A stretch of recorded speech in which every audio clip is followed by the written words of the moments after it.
የኦሮሚያ ብሔራዊ ክልላዊ መንግስት ከለውጡ ማግስት ጀምሮ የፖለቲካ አለመግባባቶች በሰላማዊ መንገድ እንዲፈቱ የሰለጠነ የፖለቲካ አካሄድ በኢትዮጵያ በክልላችንም እንዲሰፍን የፖለቲካ ሪፎርምን አካሂዶ ከአገር ውጪ የሚንቀሳቀሱና ታጥቆ የሚንቀሳቀሱ እንዲሁም በአገሩ የነበሩ የፖለቲካ ኃይሎች ወደ አገር ተመልሶ በሰላማዊ መንገድ እንዲታገሉ ምህዳሩን አስፍቶ የተወሰኑ የፖለቲካ ኃይሎች ምህዳሩን በመጠቀም ሀሳባቸውን ሰነዳቸውን ሰንዶ ለማህበረሰቡ አቅርቦ እየታገሉ ያለበት ሁኔታ ነው ያለው።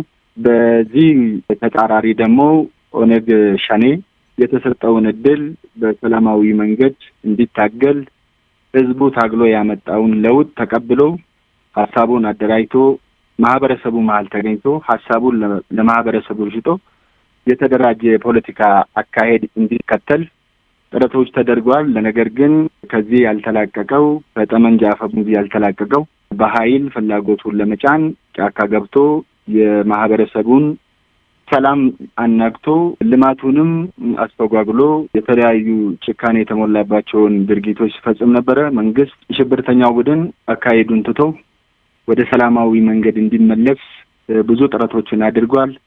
በኦሮሞ ባህል መሰረት በአባገዳዎች በአገር ሽማግሌዎች በእርቅ ለመፍታት ብዙ ጥረቶችን አድርገናል። ነገር ግን ቡድኑ የአባገዳዎቹን ጥሪ ወደ ጎን በመተው ፍላጎቱን በኃይል ለማሳካት እንቅስቃሴውን ቀጥሏል። እሱም ብቻም ሳይሆን በሶስተኛ ወገን ባለበትም መንግስት ለመደራደር ፈቃደኝነቱን ብቻም ሳይሆን ቁርጠኝነቱንም አሳይቶ እልባት እንዲያገኝ ብዙ ጥረቶችን አድርጓል። ብዙ ርቀቶችን ተጉዟል። ነገር ግን ፍላጎቱን በኃይል ማሳካት የሚፈልግ ቡድን ማህበረሰቡ የሚጠይቀውን ጥያቄዎች ወደ ጎን በመተው የሽብር ተግባሩን ቀጥሏል። መንግስት ደግሞ መንግስትም ስለሆነ የህግ የበላይነት የማስከበር የህዝቡን ደህንነት የማስጠበቅ ተግባሩን አጠናክሮ ቀጥሏል። ከዚህ በፊት ሲንቀሳቀስበት የነበረን ቦታ አስለቅቋል። ወደ ተሟላ ሰላም እየተሸጋገረ ይገኛል። ያም ሆነ ግን መንግስት ግጭቱን በሰላማዊ መንገድ ለመፍታት አሁንም በሩ ክፍት እንደሆነ መታወቅ መቻል አለበት። በእኛ በኩል የሰላም በሩም ክፍት ነው። ሁሌም የመንግስት አቋም ነው። የፌዴራል መንግስቱም አቋም ነው። የክልሉ መንግስትም አቋም ነው።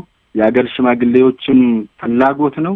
የኦሮሞ ህዝብም ፍላጎት ስለሆነ ማህበረሰቡም ያቀረበውን ጥያቄ ቀደም ብሎ እንደ መንግስትም ስናራምድ የነበረው አቋሙ ላይ የሚያያዝና አንድና ያው ስለሆነ እኛ የመንግስትን የህዝቡን ጥሪ ተቀብለን ፍላጎታችን ግጭቱን በሰላም ለመፍታት ይሁንታችን ያሳየንበት ሁኔታ ያለ መንግስት መሄድ የሚገባውን ርቀት እንደሄደ ለማንሳት እወዳለሁ። አመራሮች የአባው አመራሮች ይፈቱ የሚል ጥያቄ ብዙ እናንጸባርቅ ነበር። አሁን እነሱም የተፈቱበት ይዘት አለ።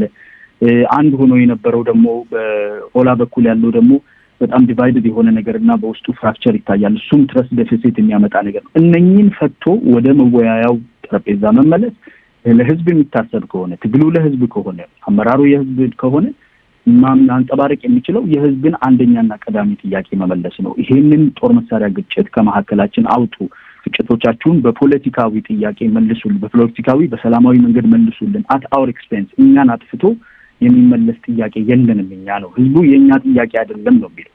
የኛ ችግር አይደለም፣ እናንተ መሀል ያለ ነው፣ እናንተ መሀል ፍቱልን ይላል ህዝቡ። መልሰው ደግሞ የእናንተ ጉዳይ ነው የሚል አይነት ነገር አለ። ከዛ ውስጥ መወጣት አለበት የሚለው ነው። ችግሮችን በሰጥቶ መቀበል የሚሆን ባሉ ሌሎች ሰላማዊ አማራጮች ምን ያህል የመፍታት ፍላጎት አለው? አመሰግናለሁ።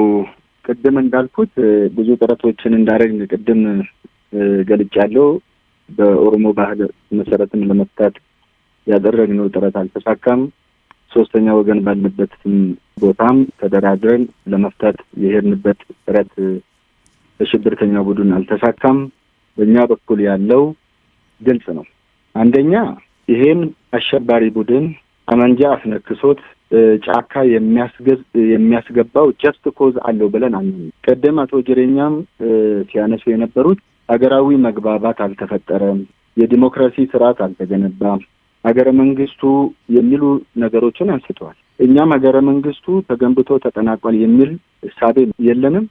ሀገረ መንግስቱ ለመገንባት ደግሞ የዲሞክራሲ ስርዓትን ለመገንባት ተቋማትን ለመገንባት ጫካ መግባት መፍትሄ ነው ብለን አናምንም። በዚህም ጠመንጃ ይዞ ጫካ የሚገባ ይሄ ጀስት ኮዝ የለውም። ፍትሃዊ የሆነ ጥያቄ ያነገበ ቡድን አይደለም። ተወካዩ የሚያነሱትም ጥያቄዎች በአሰራር የሚፈቱ በውይይት የሚፈቱ በሰላማዊ መንገድ ሊፈቱ የሚችሉ ጥያቄዎች ናቸው ማለት ነው። የሀገራዊ መግባባቱን ጥያቄዎች አንስቷል፣ እኛም አንስተናል። ኮሚሽን ተመስርቷል፣ እውነት ነው። ለሰላም ያለንን ጥረት ደግሞ እሳቸውም እንዳነሱት መንግስትን ታጥቆ የሚዋጋ አካል በመንግስት የሚቆጣጠረውን አየር ክልል ውስጥ እንዲያልፍ አድርገናል ማለት ነው። ይሄ ለሰላም ያለን ቁርጠኝነትን ነው የሚያመለክተው። መንግስት ነው የሚቆጣጠረው፣ ትክክል። ነገር ግን መንግስት ለቃሉ ታማኝ መሆኑን ለማረጋገጥ ነው ይሄን ያደረግነው ማለት ነው። እኛ የሄድነው ርቀት ይሄ አሸባሪ ቡድን ምንም ያህል እንኳን ትክክለኛና ፍትሃዊ የሆነ ጥያቄ ባይኖረው ነገር ግን የህዝቡን ሰቆቃ ለመፍታት ብዙ ርቀት ሄደናል ማለት ነው። አሁንም ያው ነው አቋማችን ያው ነው። ነገር ግን ስንደራደር አንድ ፕሪኮንዲሽን ቅድም እሳቸውም እንዳነሱት ነገም ዛሬም ተነጎዳም የሚሰራ ሊገረሰስ የማይችል አንድ ነጥብ አለ። እሱም ህገ መንግስታዊ ስርዓቱንና ህገ መንግስቱን ተቀብሎ ለድርድር የሚቀመጥ አካል ብቻ ነው የሚደራደረው ማለት። ህገ መንግስታዊ ስርዓቱንና ህገ መንግስቱ ንዶ የሚነሳ ማንኛውም ድርድር ተቀባይነት የለውም። የኢትዮጵያ መንግስት ለዚህ ዝግጁ አይደለም። ከዚህ በፊትም ሲደረግ የነበሩ ድርድሮች የቲፒኤልኤፍም ቢሆን ከህገ መንግስት በታች ሆኖ ነው ሲደራደር የነበረውና ጥያቄው ጠመንጃው እንዲፈታ የተደረገው ማለት ነው። ይሄም ብቻም አይደለም። በቤኒሻንጉል ክልል ውስጥ ታጥቆ የሚንቀሳቀሱ ታጣቂዎች ህገ መንግስቱን ተቀብሎ በዛ አግባብ ነው ወደ ሰላማዊ መንገድ የገቡት። በጋምቤላ በኩል የተደረገው ተመሳሳይ ነው። ኦብነግም የገባው ምህዳሩ ተከፍቶ ሊያሰራ ይችላል። የዲሞክራሲ ስርዓትን ለመገንባት የተደላደለ ምዕራፍ መደላድል ሳይሆን ባልተደላደለው ምህዳሩ ውስጥም ምህዳሩ እንዲሰፋ መታገል ነው ያለበት ማለት ነው። ስለዚህ ስርዓት አልተገነባንም የተባለ የተነሳው ስርዓት እንዲገነባ፣ ሀሳብ እንዲመጣ፣ ሀገራዊ መግባባት እንዲኖር መደረግ ያለበት ሰላማዊና ሊያሰራ የሚችል ሌሎች ፓርቲዎችም በትጥቅ ሲንቀሳቀሱ የነበሩ ፓርቲዎችም በሰላማዊ መንገድ ገብቶ እየተንቀሳቀሱ ስለሆነ አሁን አሸባሪ ቡድንም ተወካዩ የሚያነሳው ጥያቄዎች ግን በሰላማዊ መንገድ ሊፈቱ የሚችሉ ስለሆኑ በእኛ በኩል አስፈላጊው ርቀት ሄደናል። መታገስ ያለብን ሁሉ ታግሰን መንግስት የሚቆጣጠረውን አየር ክልል ውስጥ እንዲያልፍ አድርገናል ማለት ነው። ይሄ የኛን ቁርጠኝነት የሚያሳይ ስለሆነ የህዝቡ ሰቆቃ እንዲፈታ እንፈልጋለን። ህዝቡም ደግሞ ማን እንደገደለው፣ ማን እንዳፈናቀለው፣ ማን እንዳደህየው፣ ማን እንዳፈነው፣ ማን እንዳገተው፣ ቤቱን ማን እንዳቃጠለ ብሔረሰቦች ጋር እያጋጨ እያፋጨ ያለው አሸባሪ ቡድን በመሆኑ ደግሞ ህዝብ በአደባባይ እየተፋረገው ይገኛል።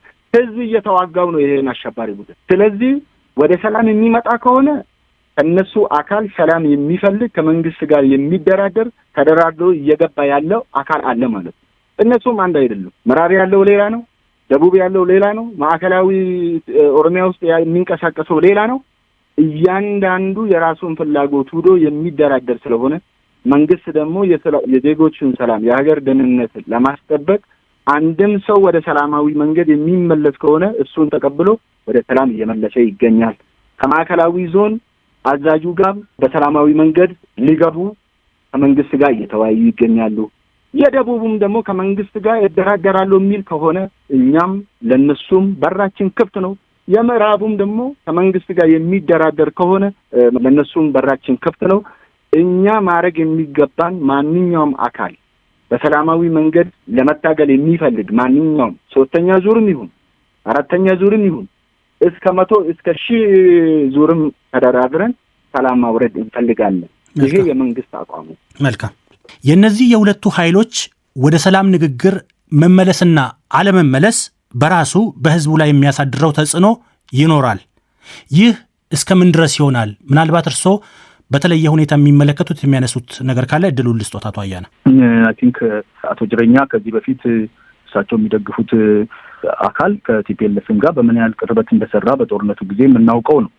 እነኚህ አካላቶችን መቅረብ ከተቻለ ብልጽግና መር የሆነውን አሁን ኢትዮጵያን እያስተዳደረ ያለው ኦሮሚያን እያስተዳደረ ያለው መንግስት ጋር መቀራረብ የሚከለክለው ምንድነው? አሸባሪ ብሎ መጀመሪያ የመደበውን አካል እንደ ኦሮሞን ጠላት ነው ብሎ የሚገለውን አካል መቅረብ የሚቻልበት እሱን ሲምፓታይዝ ማድረግ ከሱ ጋር ለመቀራረብ አቅሙ ካለን ለምንድን ነው ተመልሰው ለዚህ ህዝብ ጥያቄ መልስ የማይሆኑት? ነጻነት የሚባለው ነገር ትልቁ ህዝቡ የሚፈልገው አሁን ከሞት ነጻነት ነው።